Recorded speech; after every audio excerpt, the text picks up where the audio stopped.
About more than 25 years ago, almost 27 years ago, I was waiting tables at a restaurant, and it was a young group. It was a fun restaurant, lots of rock and roll music. One time, one of our coworkers thought it would be fun to put super glue on a tray, and a waitress went out saying, "Hey, I need a tray, I'm going out there," and he handed her that tray. She put it on, and she came back, and the tray was stuck to her hand. They had to send her to an emergency room. Would that be covered under workers' compensation?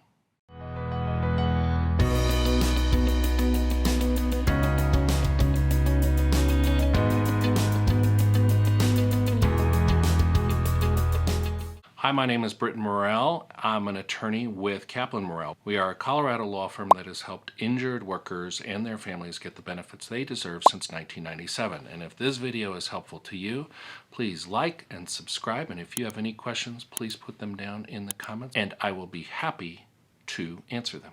Let's face it, you're at work 8, 9, 10 hours during the day, and you're not always constantly working. You're taking coffee breaks, you're going to the restroom, maybe you're chatting by the water cooler with fellow workers, maybe you're just stretching your legs, maybe you're going out to your car to get some things, maybe you're playing around. Think about the show The Office with Dwight and Jim and how many pranks Dwight and Jim would play on each other.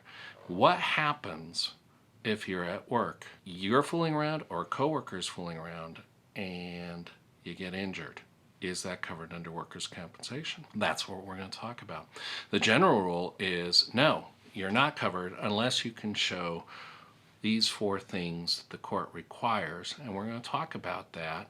And if you stick around to the end, I'm going to show you how to get a free tip sheet on how to search for an attorney in your work injury or in any kind of area of law that you need help with. This tip sheet will show you the questions that I would ask if I were looking for a lawyer, regardless of what type of law or lawyer I was looking for. But these questions are the questions you should ask, and I'll let you know how to ask them and what answers to listen for. And with that, let's get into it. Okay, so the general rule for work injuries, if you're injured on the job, you've got to show basically 3 things. Number 1, you've got to show that you have an injury. That's typically easy. You have a need for medical care. You can't do your job anymore. You can't do it as well as you used to.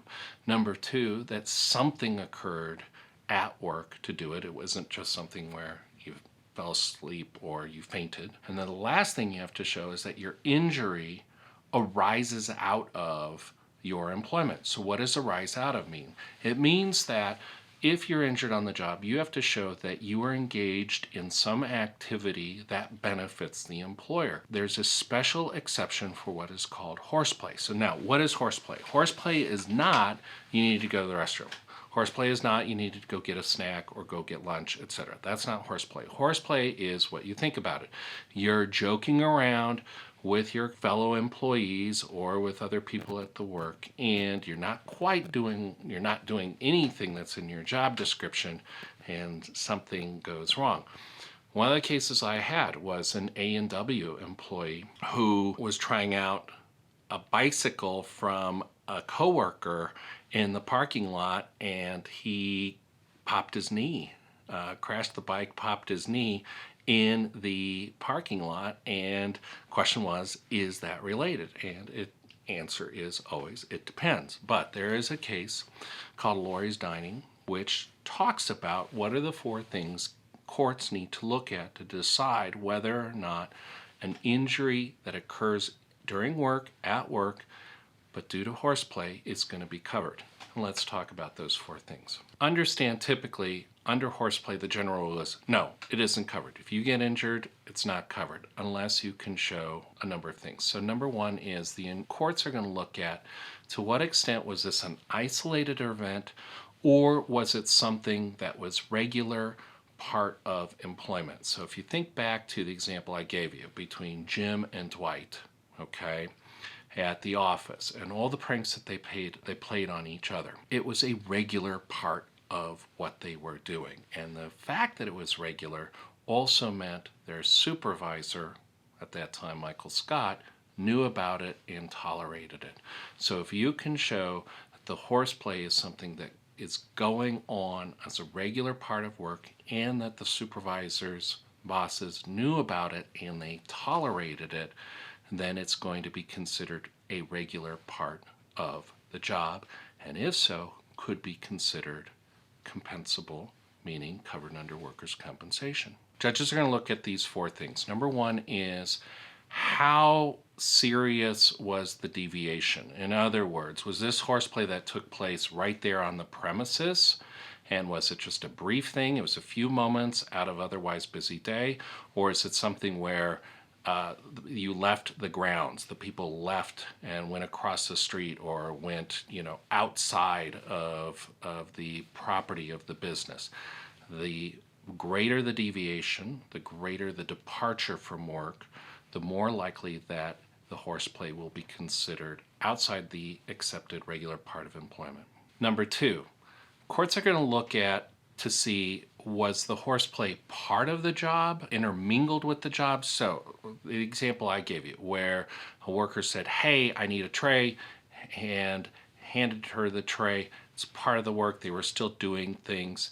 If you're still kind of doing your job, but you're doing it in a horseplay kind of manner, it might be accepted under workers' compensation. If you're not doing any duty as part of your employment during the horseplay, less likely that a judge will find that it is work-related and therefore covered. Third, if you can show that your supervisors or your bosses tolerated or even engaged in the horseplay, the greater likelihood that a judge is going to find that it's an accepted part of the employment. And so, for example, in my case where I had the young fellow working at A&W and he was riding a bike a coworker brought, it was really important to the judge that the coworker was the owner's son and that the owner was there and that the owner didn't say, hey, stop. The owner was aware of it. It was his son. His son was kind of a supervisor, etc., and it was covered. So again, if you can show that your employer, your supervisors knew about it, didn't say anything, or even participated in it, chances are it's going to be covered under workers' compensation. Fourth, the judges are going to look at the kind of employment and whether or not horseplay would be a regular part of it. So I'll give you two examples. You have an accounting firm, right? Accountants. They don't typically are known for their rambunctiousness, how they're going to play around, etc. Compared to, say, a college bar with a lot of young employees and it's boisterous, there's alcohol involved, and it's a fun environment. Again, a judge is going to be more likely to expect kind of a lot more horseplay in the bar employment than they are with a bunch of accountants, okay?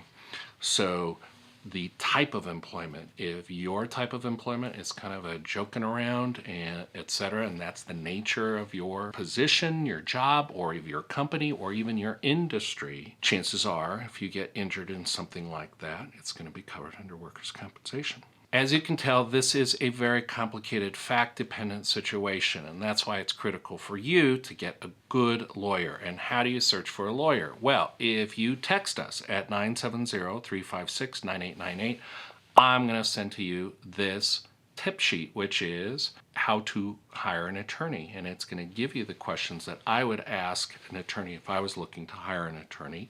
And all you have to do is text us at 970-356-9898. Say that you saw this video and you want the tip sheet. I'll be happy to send it to you free without any obligation, although I may ask you to do a review for us. But if you or anyone you know has been injured on the job in Colorado and is looking for legal representation, looking for a free consultation, please give us a call at 970-356-9898. You can text us at that same number. You can reach us at WhatsApp. You can go to our website. We offer free consultations. We offer contingent fee contracts, which means that we don't charge our clients unless we're successful in getting them benefits. And with that, again, please like. It really helps us, and I appreciate it. Thank you for spending part of your day with me. Bye.